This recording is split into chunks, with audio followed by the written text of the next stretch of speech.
This is the 21st show. I'm Brian Mackey, and we're going to spend the rest of today listening back to a conversation about a study out of Northwestern University on the subject of online outrage.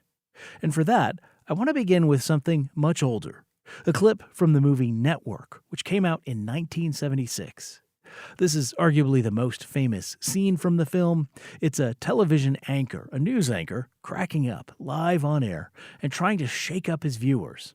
Oh, and a content warning. The language in this clip does violate the third commandment. I don't have to tell you things are bad. Everybody knows things are bad. It's a depression. Everybody's out of work or scared of losing their job. The dollar buys a nickel's worth. Banks are going bust. Shopkeepers keep a gun under the counter. Punks are running wild in the street, and there's nobody anywhere who seems to know what to do, and there's no end to it. We know the air is unfit to breathe, and our food is unfit to eat. We sit watching our TVs while some local newscaster tells us that today we had 15 homicides and 63 violent crimes, as if that's the way it's supposed to be. We know things are bad, worse than bad. They're crazy. It's like everything everywhere is going crazy, so we don't go out anymore. We sit in the house, and slowly the world we're living in is getting smaller, and all we say is, please, at least leave us alone in our living rooms. Let me have my toaster and my TV and my steel-belted radios, and I won't say anything. Just leave us alone. Well, I'm not going to leave you alone. I want you to get mad. I don't want you to protest. I don't want you to riot. I don't want you to write to your congressman because I wouldn't know what to tell you to write. I don't know what to do about the depression and the inflation and the Russians and the crime in the street. All I know is that first, you've got to get mad. You've got to say, I'm a human being. God damn it. My life has value. So, I want you to get up now. I want all of you to get up out of your chairs. I want you to get up right now and go to the window, open it, and stick your head out and yell, I'm as mad as hell, and I'm not going to take this anymore!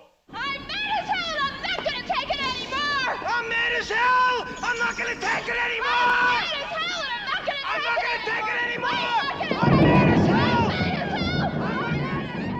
The more things change, right? From the movie Network in 1976 to the social networks in 2023, people are mad as heck, they're outraged, really, and they are not going to take it anymore. But are they really? A study published in the journal Nature Human Behavior suggests maybe not. Joining us for this conversation was William Brady, Assistant Professor of Management and Organizations at Northwestern University's Kellogg School of Management. He was the lead author of the study. Because this conversation's on tape, we're not taking calls live, but you can always let us know what you thought by leaving a voicemail at 217-300-2121. That's 217-300-2121. So, William, just tell us a little bit more about the study. What inspired it? How was it conducted? Yeah, so we wanted to investigate how outraged people are on social media. One of the interesting things about social media and other computer contexts is that you actually don't usually have privileged access into how people are actually feeling when they're communicating. So for example, someone might post a really angry message on Twitter or Facebook, but all you really have to go on to judge that person's emotions is what they're saying. But of course, there are these situations in which someone could just be like eating chips on the couch and really not feeling anything, but they're expressing themselves very angrily. And that's something that we actually don't know if that's going on as a consumer of those messages. So we wanted to do a study that looked to see whether, on average, people are able to accurately perceive the emotions of the people who are posting outrage messages in the context of political conversations. So the way that we did that is by doing a study on social media. So we actually did this on Twitter, and we invited people to participate in a study where we tracked their messages when contentious political events in US politics occurred. So for example, one of the situations we looked at was the Supreme Court confirmation hearings of Amy Coney Barrett. If you recall, that was a really contentious time across the political left and right. And so we identified users who expressed outrage, and then we actually sent them a direct message that asked them to report on their emotions. So specifically, we asked them, how outraged are you, using a scale response. And then we also asked them about their happiness just to have a more positive emotion as an anchor. And then we recruited another group of participants who consented to participate in the study. And we asked them to make the judgments. And so for the first time, we were actually able to compare what people said they were actually feeling at the time of posting their message with what people thought. And at least in the context of politics, what we were finding is that on average, people were overestimating the intensity of outrage that people were feeling. And we can get into why exactly that happens. But just to preview, I think a lot of what goes on is people are so used to the way that political conversations go and how people express themselves in certain social media platforms that they have an assumption people must be really upset, really outraged. And in fact, they're overestimating that on average, according to our data. If you're just joining us, this is the 21st Show. I'm Brian Mackey. We're listening back to our conversation with Professor William Brady from the Kellogg School of Management at Northwestern University. He was the lead author on a study that was published in the journal Nature Human Behavior. The headline on the study is Overperception of Moral Outrage in Online Social Networks, Inflating Beliefs About Intergroup Hostility. Because the conversation's on tape, we're not taking calls, but let us know what you think by sending an email to talk@21stshow.org. Well, and I know anyway, I've learned over time that it's tricky to communicate only through text, right? I had a younger, actually, it was a college student intern, half my age, who was telling me, that sometimes when people communicate online, like through Slack or some messaging medium like that, if you're not using exclamation points, you can come across as a little psychopathic. So I've learned to appear much more enthusiastic and friendly than, I might feel, because you have to make up for that deficit online, right? Are we seeing sort of an opposite version of that on social media, where it's just kind of the mode that people, intersperse caps in, and it makes them seem so angry?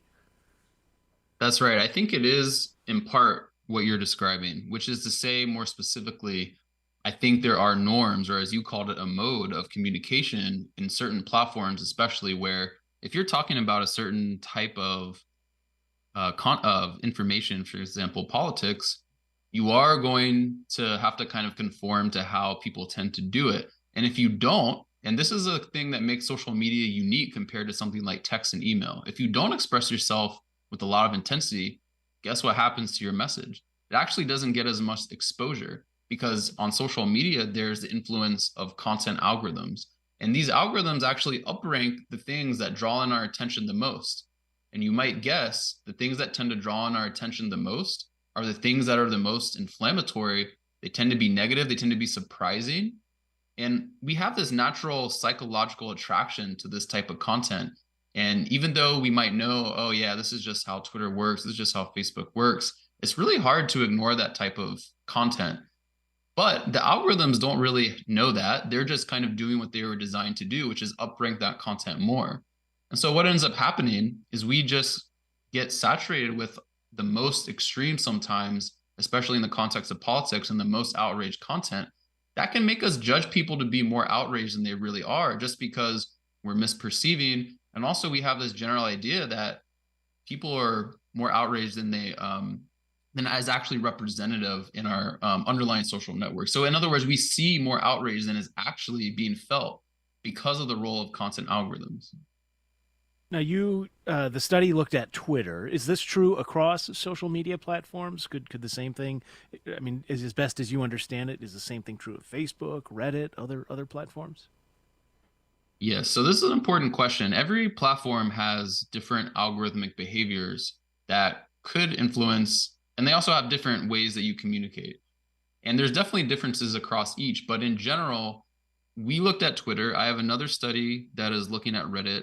We haven't looked at Facebook, but what I would argue is any platform where content algorithms are designed in a way that incentivizes attention-seeking type of content, you're likely to get a similar effect. But I will say in our study, we only looked at Twitter. So according to the data that I'm talking about today, I can only make a claim about Twitter.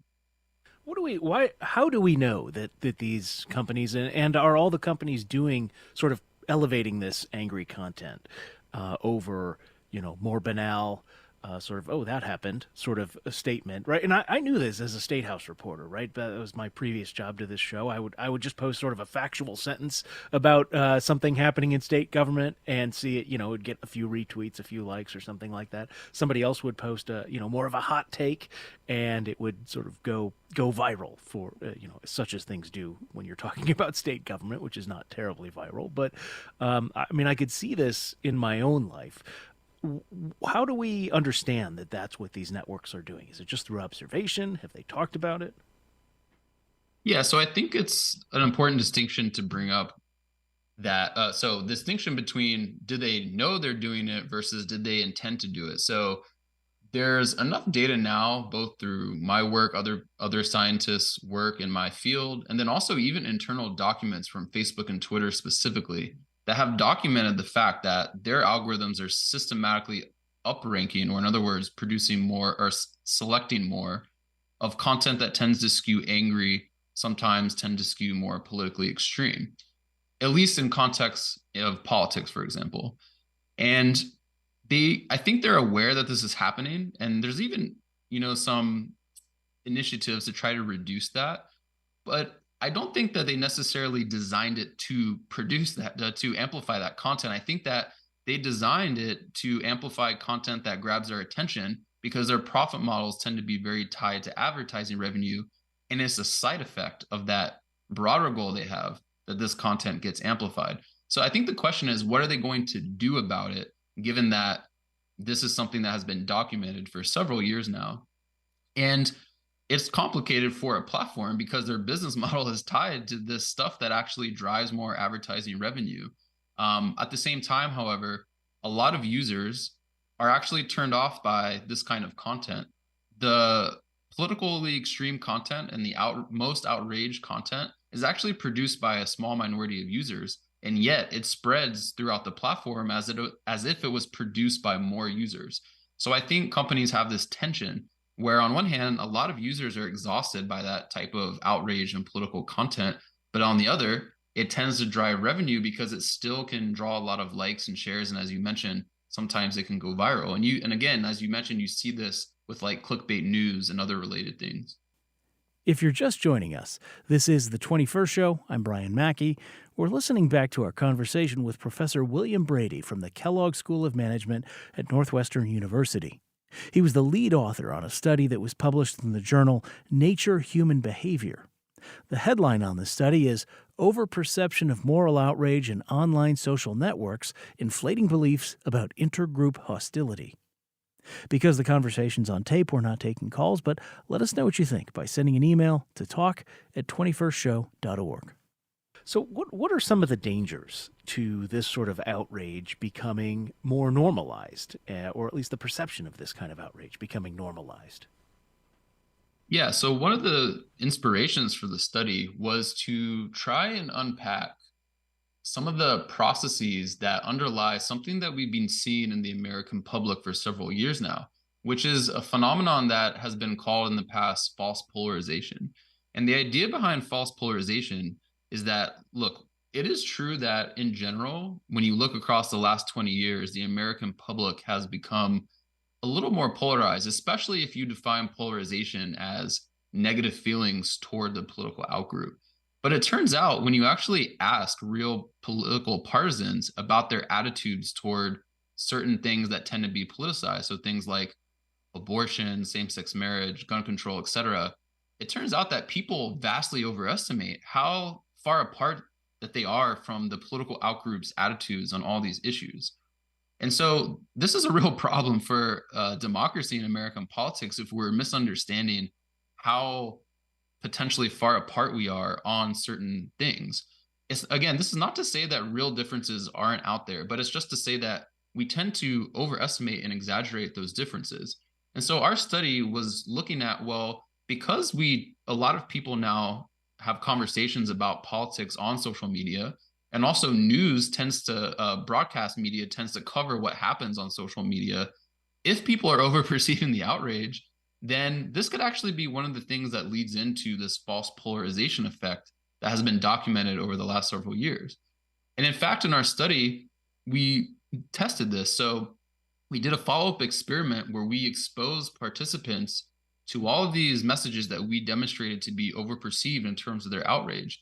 And what we find is that if you're in a news feed where you see these overperceived messages, it actually makes you think that your social network is more polarized against the political outgroup than they really are. And it also makes you think that it's more normative, or in other words, it's more socially appropriate for you to express high levels of outrage. And so it's not to say that outrage is a bad thing per se, but one thing I think a lot of us can agree on is we shouldn't have a misunderstanding of how much our group wants us to express outrage, because we know that this can actually influence our behavior and lead to conformity effects. Yeah, you're not saying there are no things worthy of outrage. It's just a question of, what should we be outraged about, right? Somebody is innocent person is killed or something like that versus, the latest. Well, I don't know. I'm not even going to venture to make an analogy. But we're going to take a break. Yeah. When we, Yeah. yeah, go ahead. Sorry, briefly. Oh, briefly, I was just going to say yes. The content of outrage is not really in question. It's more about, if we are misunderstanding how outraged others are, that seems to be a problem. But of course, different content could inspire different outrage, and there's nothing right or wrong about that. Right. Everybody's different. Okay, we need to take a short break. We'll talk more about this when we come back, and specifically about some of the practical effects of this in real life, what the social media outlets maybe should be doing about it. I do want to share a message we got from our texting group when we first had this conversation. Terry in Springfield says, I just deactivated my Facebook account. I have no other social media. I needed a break from the hate. I think people in general are more brazen when they're not face-to-face with someone. We'll talk more about that with William Brady, Assistant Professor of Management and Organizations at the Kellogg School of Management at Northwestern University. This is the 21st Show. Stay with us.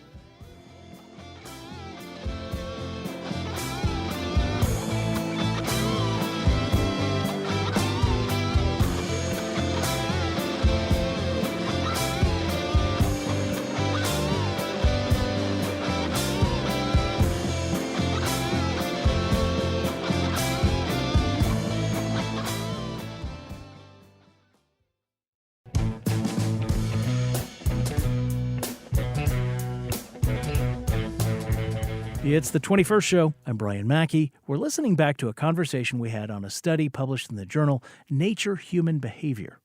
The headline was Overperception of Moral Outrage and How Online Social Networks Inflate Beliefs About Intergroup Hostility. Put another way, you see an outrage tweet or message on a social media platform, and people tend to overestimate how angry the person was behind that message, which leads to this cycle of what political scientists or social scientists call intergroup hostility. Basically, how much negativity, a bad feeling about the other political party is out there in America. We talked about this with William Brady, Assistant Professor of Management and Organizations at the Kellogg School of Management at Northwestern University. He was lead author on the study. Because this part of the show is on tape, we're not taking calls, but let us know what you think by leaving a voicemail at 217-300-2121. 217-300-2121. And let's go now to Catherine, calling in from Normal on line 4. Catherine, thanks for calling. Hi. I'm curious, since the reporting, of course, is after the fact. So they express their anger, you call them back and see if they were as angry as they sounded. I'm curious how you know that that's not a result of their just having expressed that, vented it, and now that's taken the edge off of the anger. That's an interesting question, Catherine. Thank you for that. Yes, this is a great question. So in our field study, the way that we have designed our method is that we're actually able to get responses within 15 minutes of them posting their message. And actually, on average, people are responding within 2 minutes of posting that. So the first answer to your question is that because we're doing this in a very fast time frame, because we're doing it all online in the context of Twitter, it helps people, be very fresh with that outrage they were expressing. But it is the case that some people could potentially vent immediately, feel better. But in general, when we look at our data, we have a very broad range of people's self-reports of outrage. So on one hand, we have some people who, are reporting pretty low outrage. On the other hand, we have people who are really high. And so because we have that range, we know that at least not everyone is just, feeling better after they've expressed their tweet. Especially in the context of politics, I think when people are engaging in these conversations, they tend to be actively outraged for a little bit. But again, we actually find our effects across all different levels of reported outrage. And so I think you're bringing up a really good point about the method. I think some of our data suggests that we still find our effects even for the people who really are genuinely outraged at the time of reporting. That's interesting. So you're responding like with a bot or something like that to get them right away, or do you have people sort of standing by to reply, or how does that work? Yeah, we actually do kind of a mix of automation and having people stand by. But yes, it is happening all in real time, which is a really cool part of this method that we developed. So let's talk a little bit about social media outlets handling this kind of outrage. I mean, do you think they should be doing something about it? Yeah, so like I said, there's this tension that companies have between content that is going to really keep us active and engaged, which sometimes can mean fighting on the platforms and increasing their advertising revenue versus content that makes us, generally feel good and have a good time on the platform. The listener who texted, they described deactivating their account because there was so much hate. This is actually not an uncommon phenomenon. And I think platforms do have a problem with some people leaving because of the phenomenon that we've been discussing. And this is actually not good for the phenomenon because if there's over perception of outrage, people who are not outraged leaving the platform actually who is left on the platform is people who are, the loudest and doing the most talking in these political contexts and doing the most outrage expression. So I think, it's a very real problem. It affects the user experience. So I think there is some motivation for platforms to try and curb at least some of the toxicity, you might say.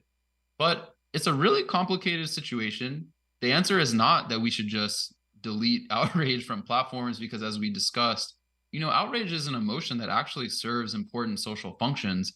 It makes us aware of things that we should care about morally, whether or not, you're on the right or the left. And it also, for example, can help lower power individuals challenge the status quo by rallying people. But when it's the case that it's overrepresented on the platforms and there's more outrage than people really are, I think that's something that companies might try to target, but it's very difficult to do.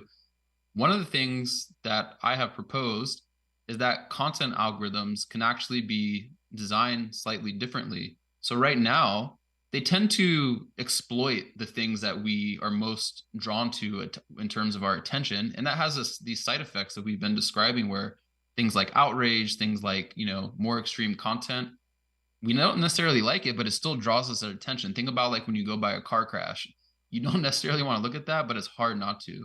So algorithms are right now exploiting that type of thing, but maybe they could be designed in a way where it actually increases information diversity in our environment. And so rather than exploiting the biases we have in our attention, it could actually, make our environment more varied.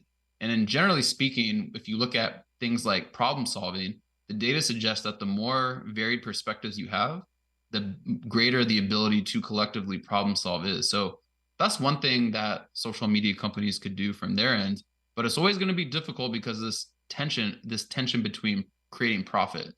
I think actually there are individual level things that we can all do, which is start to become more educated about how algorithms actually affect the content we see. It's easy for us to assume that everything we see in the context of social media has this social reality and that it really represents what people are really feeling, on average. But we have to keep in mind that especially when it's not our friends' content that we're seeing, a lot of this content is getting upranked because of certain properties that have nothing to do with how representative that content really is. For example, outrage. And so I think increasing our literacy about how social media platforms and their model works is difficult, but I think it can help us make decisions about how we're making social inferences on the platform. Yeah, this goes to something I've heard people say to me is Twitter is not real life, right? Just because something is big on Twitter, people are angry about something on Twitter, you go stop 100 people on the street, you might find one who's even aware of what the heck you're talking about. This also puts me in mind when you say educate yourself on the algorithms, and I want to talk a little more about what individuals can do to help sort of ameliorate this, right? They say you can't control what other people do. You can control how you respond to what other people do. But it makes me think, like, even though I watch a Star Wars movie or something, I know it's fake. I know it's computer effects and models and everything else and makeup, but I have this willing suspension of disbelief. How do you fight that on social media, right? So now I know the algorithms are promoting it, but if I see something outrageous, it's still going to have an emotional effect on me that's difficult to help. That's right. It is difficult. You made a really good analogy with watching a movie.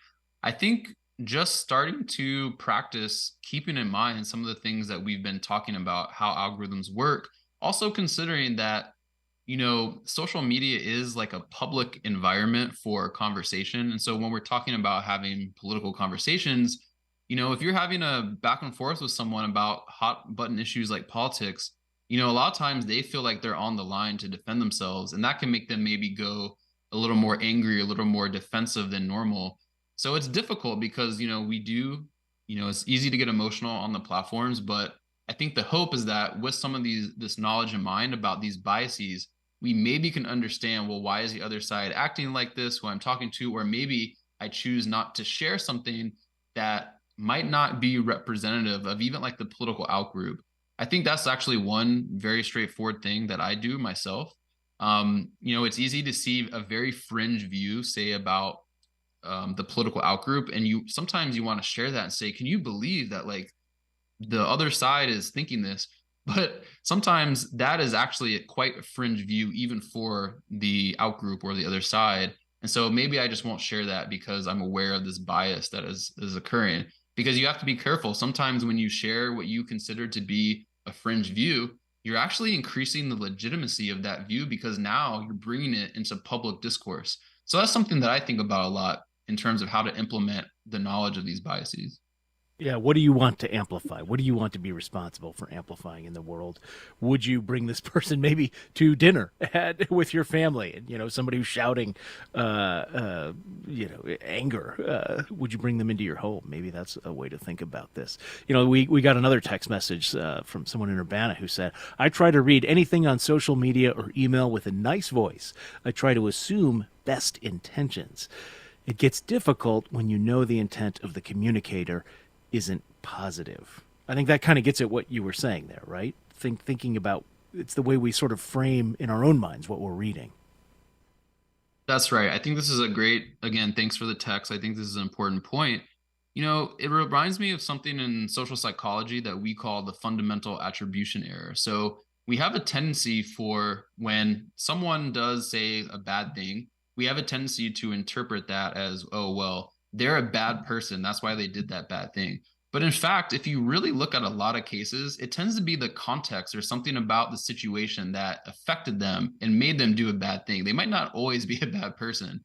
So the fundamental attribution error describes our how we typically assign blame to the person because it's who they are, rather than the power of the situation. So if we apply that lesson to the context of social media, I think sometimes that can help us get around, thinking the worst about someone who is really, acting in a way that looks pretty bad. For example, they're very outraged, they're saying really nasty things.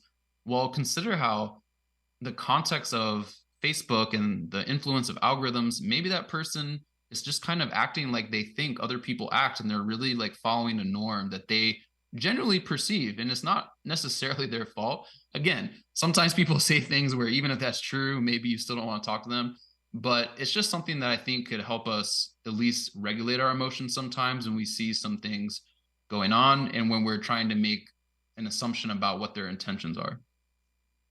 This morning we saw the news that Tucker Carlson is out at Fox News. Still waiting on some more details on that, but he's already done his last show there. That was last Friday.